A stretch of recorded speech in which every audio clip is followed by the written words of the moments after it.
डिलिव्हरीमध्ये जोर केल्यामुळे हे जे पेल्विक मसल्स आहेत हे सगळे लूज होतात. म्हणजे ही जी गर्भाची पिशवी आहे किंवा गर्भाशय आहे ह्याचे लिगामेंट्स जेव्हा लूज होतात त्याच्यामुळे मग ही पिशवी खाली घसरते आणि इथे जी लघवीची पिशवी आहे त्याच्या खालचे जे सपोर्ट जातात त्याच्यामुळे जेव्हा पण एखादी स्त्री खोकते तेव्हा तिला लघवी सुटायचा त्रास होतो. की आम्ही स्त्रीच्या लोअर पार्टमध्ये म्हणजे अगदी इथे लघवीचा जो युरेथ्रा आहे म्हणजे लघवी सुटायचा जो पाईप आहे त्याच्या खाली आम्ही एक टेप बसवतो आणि तो टेप म्हणजे एक हॅमॉकसारखा त्याला सपोर्ट करतो. ह्याला शिवायची गरज नसते. हे फक्त युरेथ्रा म्हणजे जिथे लघवी होते तिच्या खाली एक छोटासा कट घेऊन आम्ही एक टेप बसवतो आणि हा टेप लाईफलॉंग एखाद्या स्त्रीला सपोर्ट देऊन तिची जी यातना आहे की लघवी सुटणं किंवा एम्बॅरेसिंग वाटणं हे सगळं ऑलरेडी क्लिअर होऊन जातं. लघवी सुटायची जी जागा आहे ती अतिशय नाजूक आहे आणि तिथे जर का आपण कुठलाही दुसरा टेप बसवला म्हणजे जे हर्नियाचा टेप बसवला आणि तो लघवीच्या जागी इरोड झाला तर आयुष्यभर बाईला लघवी सुटायचं यातना किंवा त्रास होऊ शकतो. नमस्कार, गुड मॉर्निंग. कशा आहेत आज आपल्या सगळ्या सख्या? तर आज आपण एक खूप इम्पॉर्टंट विषयावरती डिस्कशन करणार आहोत आणि ते म्हणजे बऱ्याचशा बायकांना किंवा स्त्रियांना 35शी नंतर किंवा 32 वर्षानंतर जेव्हा मुलं किंवा डिलिव्हरी झाल्यानंतर त्यांना खोकला केल्यावर लघवी सुटायचा त्रास चालू होतो आणि त्याला आपण म्हणतो स्ट्रेस युरिनरी इनकॉन्टिनन्स. स्ट्रेस म्हणजे कुठल्याही गोष्टीने जेव्हा ॲब्डॉमेनवर प्रेशर येतं म्हणजे ते खोकणं, शिंकणं, वजन उचलणं किंवा जिमिंग करताना वेट्स उचलणं अशा काही ॲक्शन्स केल्यानंतर जेव्हा नकळत लघवी किंवा कंट्रोल नसतानासुद्धा म्हणजे ट्राय करतानासुद्धा जेव्हा लघवी बायची सुटते त्याला आपण म्हणतो स्ट्रेस युरिनरी इनकॉन्टिनन्स आणि इंग्लिशमध्ये त्याला म्हणतात इनव्हॉलेंटरी म्हणजे इच्छा नसताना जेव्हा लघवी एखाद्या बाईची सुटते आणि ती एक्स्ट्रीमली एम्बॅरेसिंग सिच्युएशन होते त्याला आपण स्ट्रेस युरिनरी इनकॉन्टिनन्स असं म्हणतो in the presence of certain actions like coughing म्हणजे खोकणं, स्नीझिंग किंवा लाफिंग. तर ह्याची कारणं काय आहेत ते आपण थोड्या वेळाने डिस्कस करूयात. तर मी सांगितल्याप्रमाणे की युजली बायका म्हणतात की मॅडम माझी डिलिव्हरी झाली किंवा प्रेग्नन्सीमध्ये सुद्धा मला सेकंड किंवा थर्ड ट्रायमेस्टरमध्ये म्हणजे 6 किंवा 7 महिन्यांच्या आसपास थोडं पण ब्लॅडर फुल झालं आणि मी खोकले की माझी लघवी सुटायची किंवा डिलिव्हरीनंतर आणि शक्यतो म्हणजे मोस्टली बायका म्हणतात की नॉर्मल डिलिव्हरीनंतर माझे ही खोकला करून लघवी सुटायचा त्रास वाढायला लागला. तर हे का होतं? कारण की 2 गोष्टी आहेत. एक ब्लॅडर आहे आणि दुसरं आहे युरेथ्रा म्हणजे जिथे लघवी साचते आणि जिथून लघवी बाहेर पडते.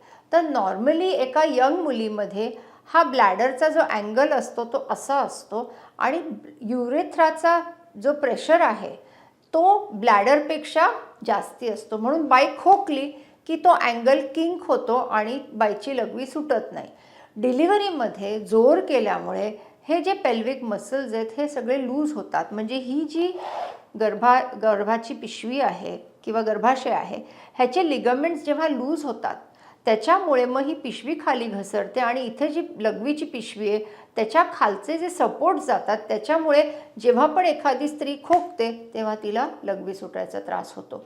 आता ह्या काही मात्रांमध्ये असतं की माइल्ड, मॉडरेट आणि सिव्हिअर. तर ही त्यांची जी कंप्लेंट आहे ही माइल्ड आहे की मॉडरेट आहे म्हणजे थोडंसं खोकल्यावर थोडी लघवी सुटणं ठीक आहे, थोडंसं आपले इनर क्लोथ्स भिजतात आणि मॉडरेट म्हणजे पॅडिंगची जरूरत आहे आणि सिव्हिअर म्हणजे पॅड किंवा डायपर लावला तरी खूप म्हणजे 100 ml पेक्षा जास्त युरिन जेव्हा लीक होते तेव्हा स्त्रियांना थोडी भीती वाटते की बाबा मी कुठे कोणाच्या घरी गेले तर मला भीती वाटते की कोणाच्या सोफ्यावर बसले तर खोकलं तर लघवी सुटून सोफा डागेल किंवा माझ्या साडीवरती डाग दिसेल लघवीचा किंवा झोपताना इवन जेव्हा शारीरिक संबंध येतात तेव्हा बाईला एम्बॅरेसिंग वाटतं का? कारण एक प्रकारचा वास येणं किंवा एक प्रकारचा बॉडी ओडर. तर ह्याच्यामुळे मग बायका काय करतात की त्या थोड्याशा सोशली रेक्लूज म्हणजे सोशली विड्रॉन होतात. मग नको बाबा मला बाहेर जायला नको, मला कुठे म्हणजे कुणाच्या घरी गेले तर मला एम्बॅरेसिंग वाटेल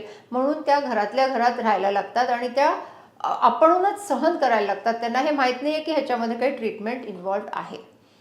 तर जेव्हा पण ह्या मुलींना अगदी माइल्ड प्रॉब्लेम्स असतात त्याच्याकरता आपल्याकडे काही काही ट्रीटमेंट किंवा अशा एक्सरसाइजेस आहेत ज्या आपण त्यांना समजवू शकतो. मॅम, पुढचा असा प्रश्न आहे की SUIचा त्रास होत असेल तर ते थांबवण्यासाठी काही विशिष्ट गोष्टी करण्याची गरज पडते का? तर SUIमध्ये बेसिकली पहिल्यांदा बघणं जरुरी आहे की कुठे इन्फेक्शन आहे का किंवा डायबिटीज आहे का. आणि जर क्लिनिकली एखाद्या बाईला जेव्हा गायनेकॉलॉजिस्ट चेक करतात आणि जर पाहिलं की तिला खोकायला लावल्यावरती जर का लघवीचा स्पॉट आला म्हणजे तिला डेफिनेटली स्ट्रेस युरिनरी इन्कॉन्टिनन्स आहे. तर मग तेव्हा अगदी सुरुवातीला किंवा एखाद्या बाईला समजा अजून एक मूल प्लॅन करायचं आहे तर मग अशा व्यक्तींना आम्ही कॉन्झर्वेटिव्ह ट्रीटमेंटमध्ये काय सांगतो की पेल्विक फ्लोअर एक्सरसाइजेस करा. म्हणजे काय की इमॅजिन करा कीगल्स एक्सरसाइज. म्हणजे तुम्ही विचार करा की तुम्ही एका बसस्टॉपवरती आहात आणि तिथे तुम्हाला लूज मोशन आला तर तुम्ही कंट्रोल करण्याकरता कसे सगळे पेल्विक फ्लोअर स्क्वीज कराल. तर तशी एक्सरसाइज म्हणजे होल्ड युअर ब्रेथ आणि पुल इन युअर पेल्विक मसल्स किंवा योगामध्ये आपण मूल बंद जे म्हणतो ती एक्सरसाइज म्हणजे 30 सेकंद होल्ड करा आणि सोडा. असं 30 वेळेस एका सेशनमध्ये सकाळी, दुपारी आणि संध्याकाळी 3 महिने जर का तुम्ही ट्राय केलं तर तुमचे पेल्विक मसल्स थोडे स्ट्रॉंग होतात. आणि ह्याच्याबरोबर टाइम्ड वॉइडिंग म्हणजे थोड्या थोड्या वेळात 1-1, 1.5 तासात जाऊन जर का लघवी केलीत तर मग तुमच्या ब्लॅडरमध्ये जास्ती लघवी राहणार नाही आणि पेल्विक फ्लोअर मसल एक्सरसाइज केल्यामुळे लघवी सुटायचा त्रास कमी होईल. तर ह्या कीगल्स एक्सरसाइजेस आपण बऱ्याचदा यंग मुलींमध्ये आपण ह्याचं बेनिफिट बघतो. पण जिथे बेनिफिट होत नाही तिथे मग पुढे जाऊन त्यांना काहीतरी ट्रीटमेंट्स करणं जरुरी असतं. ओके.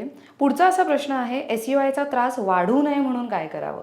आम्ही आजकाल सांगतो की प्रोग्रॅम मॉनिटरिंग ऑफ लेबर. म्हणजे प्रिव्हियसली कसं होतं की एखादी बाई जेव्हा डिलिव्हरी करता जायची तेव्हा तिच्या बाजूला एक आयाबाई असायची, नर्स असायची आणि मग आयाबाई युजली सांगणार की बघ तुला लवकर इझी डिलिव्हरी पाहिजे ना तर तू जोर कर. आणि तेव्हा हे लक्षात यायचं नाही की बाळाचं जे डोकं असतं ते डोकं पेल्विक पॅसेजमधून येण्याकरता सर्व्हिक्स म्हणजे हे जे सर्व्हिक्स आहे हे 10 सेंटीमीटर डायलेट व्हायला पाहिजे. तर अनडायलेटेड सर्व्हिक्सवरती जेव्हा ती डिलिव्हरी करून जोर करून करून करून करून जेव्हा हे सगळे तिचे पेल्विक फ्लोअरचे मसल्स डॅमेज होतात त्याच्यामुळे हे गर्भाशय खाली येणं किंवा स्ट्रेस इन्कॉन्टिनन्सचा त्रास वाढतो. म्हणून आजकाल मॉडर्न ऑब्स्टेट्रिक्स म्हणजे मॉडर्न डिलिव्हरीचे जे टेक्निक्स आहेत त्याच्यामध्ये आम्ही म्हणतो की जोवर पूर्णपणे मुलगी डायलेट झालेली नसेल किंवा स्त्रीचं सर्व्हिक्स डायलेट झालेलं नसेल तोवर तिने जोर करणं उचित नाही आहे. तर हे प्रिव्हेंटिव्ह मेजर झाले. म्हणजे प्रोग्रॅम मॉनिटरिंग ऑफ लेबर किंवा डिलिव्हरीमध्ये कशी काळजी घ्यायला पाहिजे हे एक प्रिव्हेंटिव्ह मेजर आहे. आणि दुसरं की जर का तुम्हाला स्ट्रेस इन्कॉन्टिनन्स आहे तर मग तुम्ही जास्त वजन उचलणं किंवा तुम्ही जर का स्थूल आहात तर तुम्ही वेट लॉस करणं हे अतिशय जरुरी आहे. शुगर चेकमध्ये ठेवणं आणि तुमचं ब्लॅडर म्हणजे टाइम वॉइडिंग 1-1, 1.5 तासाला युरिन पास करून घेणं हे अतिशय इम्पॉर्टंट आहे. पुढचा असा प्रश्न आहे, SUIची ट्रीटमेंट नेमकी कशी असते? ट्रीटमेंट केल्याने ते बरं होऊ शकतं का? आता हा जो आहे हा मेकॅनिकल प्रॉब्लेम आहे. आपल्याला वाटलं की हे औषधांनी जाणार आहे तर नाही का. कारण की एक लक्षात घ्या की पेल्विक डायफ्रॅम म्हणजे जी आपली लोअर ऑर्गन्स आहेत हे बघा इथे आहे लघवीची पिशवी, ही आहे गर्भाची पिशवी आणि ही आहे मोशनची पिशवी. तर ह्या सगळ्या अशा आपल्या पेल्विक फ्लोअरमध्ये एका डायफ्रॅमसारख्या असतात किंवा ट्रॅम्पोलिन आपण मुलांना खेळवतो ना ट्रॅम्पोलिन. आणि त्याच्यामध्ये हे 3 होल्स आहेत. एक आहे युरिनचं होल, एक आहे गर्भाशयाचं होल आणि एक आहे मोशनचं होल. आणि हे असे एका ट्रॅम्पोलिनमध्ये हे असे सपोर्टेड असतात. ह्याला काही बोनी केज म्हणजे हाडाची केज नाही आहे. तर जेव्हा हे मसल्स लॅक्स होतात तेव्हा तो युरेथ्रा खाली जातो आणि त्याच्यामुळे बाईला लघवी सुटायचा त्रास होतो. म्हणून जेवढे आपण पेल्विक फ्लोअर परत स्ट्रेंथन करायचा प्रयत्न करू ह्या ट्रीटमेंट्सच डेफिनेट ट्रीटमेंट्स आहेत. तर आता खूप सुरेख ट्रीटमेंट अवेलेबल आहे. त्याला आम्ही म्हणतो TVT अब्रेवो किंवा TVT. म्हणजे काय की आम्ही स्त्रीच्या लोअर पार्टमध्ये म्हणजे अगदी इथे आपण झूम करून पाहिलं तर ह्या इथे लघवीचा जो युरेथ्रा आहे म्हणजे लघवी सुटायचा जो पाईप आहे त्याच्या खाली आम्ही एक टेप बसवतो. आपण कसं हार्टमध्ये स्टेंट बसवतो तसं आम्ही इथे एक टेप बसवतो आणि तो टेप म्हणजे एक हॅमॉक हॅमॉकसारखा त्याला सपोर्ट करतो. ह्याला शिवायची गरज नसते. हे फक्त युरेथ्रा म्हणजे जिथे लघवी होते तिच्या खाली एक छोटासा कट घेऊन आम्ही एक टेप बसवतो आणि हा टेप लाईफलॉंग एखाद्या स्त्रीला सपोर्ट देऊन तिची जी यातना आहे की लघवी सुटणं किंवा एम्बॅरेसिंग वाटणं हे सगळं ऑलरेडी क्लिअर होऊन जातं. ह्याच्याकरता आमचे पेशंट सिलेक्शन क्रायटेरिया अतिशय इम्पॉर्टंट आहेत. म्हणजे काय, एक तर इन्फेक्शन नको, शुगर कंट्रोलमध्ये पाहिजे आणि खोकल्यावरच लघवी सुटणं. जी दुसरी कंप्लेंट असते बायकांची की नाही मी घरात गेले की घराला चावी लावता लावता मला जेव्हा लघवी आवरत नाही किंवा मी बाथरूममध्ये बसायला गेले मी पायजमा सोडेपर्यंत माझी लघवी सुटेल, दॅट इज अर्ज. तर त्याच्याकरता हे टेप बसवणं इज नॉट द ट्रीटमेंट. पण टिपिकली खोकला केल्यावर लघवी सुटायचा जो त्रास आहे तो ह्या हॅमॉक ट्रीटमेंट म्हणजे ज्याला TVT अब्रेवो असं म्हणतात, ही ट्रीटमेंट मी ऑलमोस्ट आता 22 वर्षापासून करते आहे. माझी पहिली पेशंट होती केन्यातली आणि ती अजूनही इतकी खुश आहे. तिचं नाव आहे राजश्री शहा आणि ती इतकी खुश आहे कारण ती म्हणते की डॉक्टर माझं आयुष्य इतकं म्हणजे डिस्ट्रेसिंग झालं होतं की मला 4 नॉर्मल डिलिव्हरी होत्या आणि त्याच्यानंतर मला बाहेर जाणंसुद्धा मुश्किल होत होतं. पण आता she is leading such a beautiful life. कधी कधी ह्याच्याबरोबर पिशवी खाली उतरलेली असते. म्हणजे खोकला केल्यावर पिशवी पण बाहेर येते. असं बायकांना वाटतं की काहीतरी मांसाचा गोळा खाली येतोय. तर त्यावेळेस सुद्धा आम्ही मग ही सर्जरी कंबाईन करतो की पिशवीचं काम आता झालेलं असेल, 45 किंवा 50 वर्षाची बाई झालेली असेल तर आपण ही पिशवी बाहेर काढून म्हणजे ऑपरेशन करून काढून मग पेल्विक फ्लोर सपोर्ट करतो. नाही तर नुसता पेल्विक फ्लोर सपोर्ट केला तर जसं वयोमान वाढून हॉर्मोन्स कमी होतात तसं हळूहळू जर पिशवी बाहेर आली तर परत तिचं खोकला करून लघवी सुटायचा त्रास वाढू शकतो. म्हणून डेफिनेट ट्रीटमेंट आपल्याला करावी लागते. तर आम्ही ही ट्रीटमेंट हिस्टेक्टमी म्हणजे युट्रस काढण्याबरोबर किंवा बाकीचे काही ऑपरेशन्स असतील त्याच्याबरोबर पण ही छोटीशी ट्रीटमेंट वजायनली करतो. या ट्रीटमेंटची बेनिफिट काय आहे की एकतर आम्ही ही डे केअर किंवा 1 दिवसाच्या ॲडमिशनमध्ये करतो. पेशंटला जास्त वेळ हॉस्पिटलमध्ये राहावं लागत नाही. अगदी छोटंसं इन्सिजन असतं जिथून आपण लघवी पास करतो त्याच्या खाली लिटरली एक 1.25 सेंटीमीटरचं इन्सिजन असतं. फक्त स्त्रीला 6 आठवडे शारीरिक संबंध ठेवता येत नाहीत. तिला असं काहीही नाही आहे की खूप पेन होणार आहे किंवा काय, कारण ही ट्रीटमेंट मिनिमली इन्व्हेजिव्ह आहे आणि मिनिमल ॲक्सेसच्या थ्रू केली जाते.